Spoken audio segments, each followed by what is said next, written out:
साथियों नमस्कार, मैं आर के अमोल।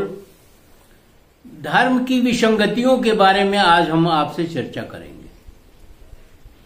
शुरू करते हैं प्रेमचंद की। जानते होंगे आप उपन्यास सम्राट प्रेमचंद जी को। प्रेमचंद की एक कहानी से। एक सन्यासी या साधु, कुछ भी कह लीजिए, एक गृहस्थ के घर जाता है। गृहस्थ जो खेती बाड़ी करते हैं, गृहस्थ जो है वो तो कमजोर ही होता है, आर्थिक रूप से विपन्न होता है। आज भी है, पहले भी था, लेकिन चूंकि अन्न की जरूरत है सबको खाने की, इसलिए वो करता है। अब उस बड़ा विपन्न अवस्था में था। जो कुछ भी उसके पैदा हुआ था, पैदावार, चावल दाल जो कुछ भी है, गेहूं, वो कर्जा जो लिया था बनिए से, उस कर्जे साहूकार से, उस कर्जे को चुकाने के लिए उसने उसके बेच करके और उसका कर्जा चुका दिया। अब उसके पास थोड़ा सा आटा, थोड़ा सा चावल रह गया था, थोड़े आलू थे जिससे वो अपना खाना चला रहा था। उसी बीच वो जो साधु और सन्यासी पहुंचे, उन्होंने कहा कि बच्चा, आज मैं आपके यहां भोजन करना चाहता हूं। चूंकि धर्म से बधा हुआ था वो गृहस्थ या धार्मिक था, तो उसने कहा कि नहीं, अब लौटाया तो नहीं जाएगा। उसने अपनी पत्नी से पूछा कि क्या किया जाए, तो पत्नी ने कहा कि थोड़ा सा आटा बचा है और 2-4 आलू हैं, वही दे दो, आप वो बना ले, अपना खा ले। तो उसने दे दिया। साधु जो थे वो उसे अपना सब्जी और रोटी बना लिए। फिर उस गृहस्थ को, किसान को बोला कि बच्चा, थोड़ा सा घी मिल जाता तो इस रोटी के खाने में, रोटी में लगाने में, खाने में थोड़ा सा अच्छा लगता। तो किसान ने अपनी पत्नी से कहा, घी कहाँ से लाऊं मैं? तो उसने कहा, थोड़े चावल बचे हैं, इसको आप जो है बनिए की दुकान पर बेच करके घी खरीद लाओ, दे दो। ये साधुओं के प्रति उनका आदर्श भाव और आदर प्रदर्शित करता है। वो गया और चावल बेच करके ले आकर के दे दिया। साधु खाना खाया, सो गया। पति पत्नी के घर में कुछ नहीं था, इसलिए दोनों भूखे ही सो गए।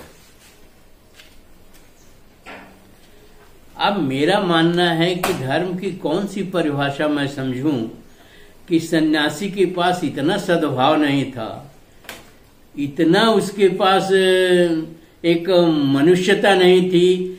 उसका फर्ज बनता था वो किसान से पूछना कि भाई, तुमने भोजन किया कि नहीं किया? खुद तो घी लगी हुई रोटी और सब्जी खा लिया, लेकिन किसान से उसने नहीं पूछा कि भाई तुमने खाना खाया नहीं क्या? ऐसे धर्म को हम तिलांजलि देने के लिए कहेंगे।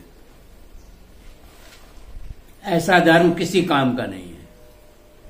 आज भी ये समाज में व्याप्त है। आज इससे इनकार नहीं किया जाता कि ब्राह्मण के नाम पर जो भोजन कराते हैं लोग, ब्राह्मण नहीं पूछता है कि आपके खाने के लिए बचा है कि नहीं बचा है, आपने खाना खाया है कि नहीं, आपको कोई कमी तो नहीं होगी। किस टाइप का ब्राह्मण? वो खाना जो है लपेटता है, जितना खाता है और ज्यादा जो मिलता है वो ले जाके अपने पशुओं को खिलाता है। हमारा ये कहना है कि आज के जमाने में धर्म को परिवर्तित किया जाए। धर्म ये नहीं है। धर्म तो मानव धर्म है। एक दूसरे का ध्यान रखना ये धर्म है। मनुष्य, एक मनुष्य दूसरे के, ये जातियां छोड़ दीजिए। जातियां तो केवल इसमें भारत में ही हैं। बाहरी देशों में तो कोई जातियां है नहीं, और बाहरी देशों में इस तरह का वातावरण भी नहीं है। तो मेरा ये कहना है कि आदमी आदमी की इज्जत करे। साधु, सन्यासी और किसान तो अलग की बात है।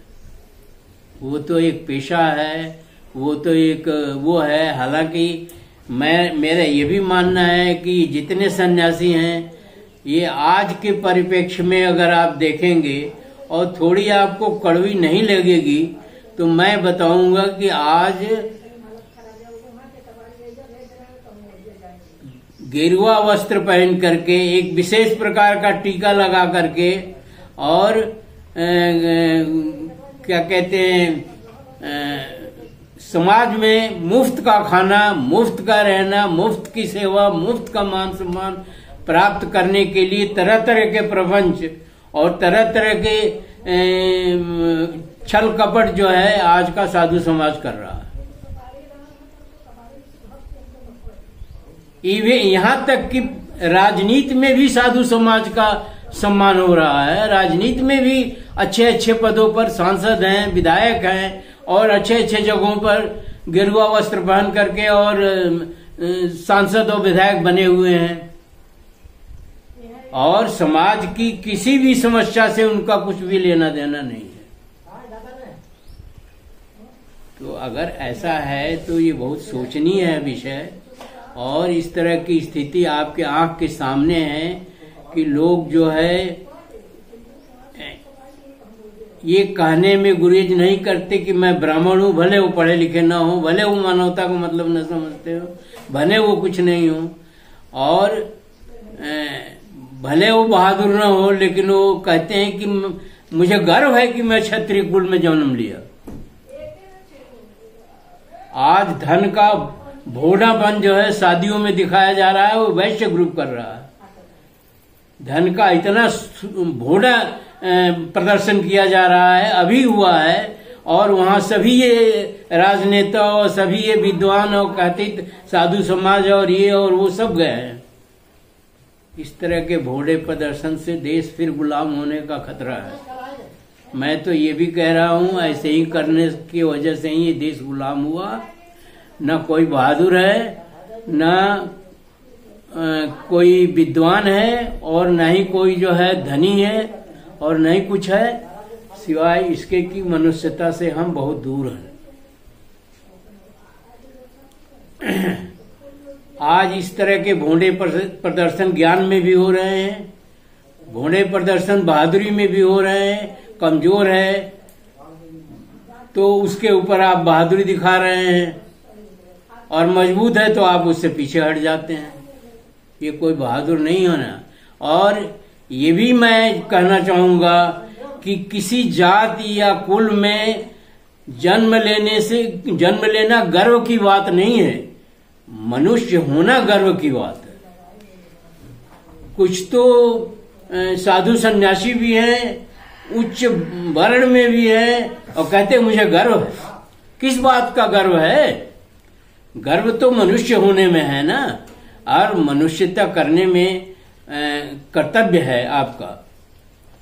तो इन्हीं शब्दों के साथ मैं अब समाप्त करने की कोशिश कर रहा हूं कि आप समझ जाइए और इस तरह की अनाप शनाप बातें और सोच को निकाल फेंकिए और देश के हित में कोई भी हो, साधु समाज की कोई जरूरत नहीं है। मनुष्य होने की जरूरत है, साधु होने की जरूरत नहीं है, ब्राह्मण होने की जरूरत नहीं है, क्षत्रिय होने की जरूरत नहीं है, वैश्य होने की जरूरत नहीं है। जब वैश्य का कर्तव्य आप निभा नहीं सकते, घोड़ा प्रदर्शन करते हैं आप, कुरीतियों को पालते हैं आप, मुंडन संस्कार, कांवड़ यात्रा, ये सब आप प्रोटेक्ट कर रहे हैं, ये सब आपकी सोच के अंतर्गत है, तो मनुष्य होने का कोई मतलब नहीं है। और अगर आप मनुष्य नहीं होंगे तो आप गुलाम होंगे, ये पक्का है, ये निश्चित है। और अभी भी समय है कि हम आप सभी जो है सुधर जाएं, अपनी सोच को बदलें, अपने कार्य पद्धति को बदलें।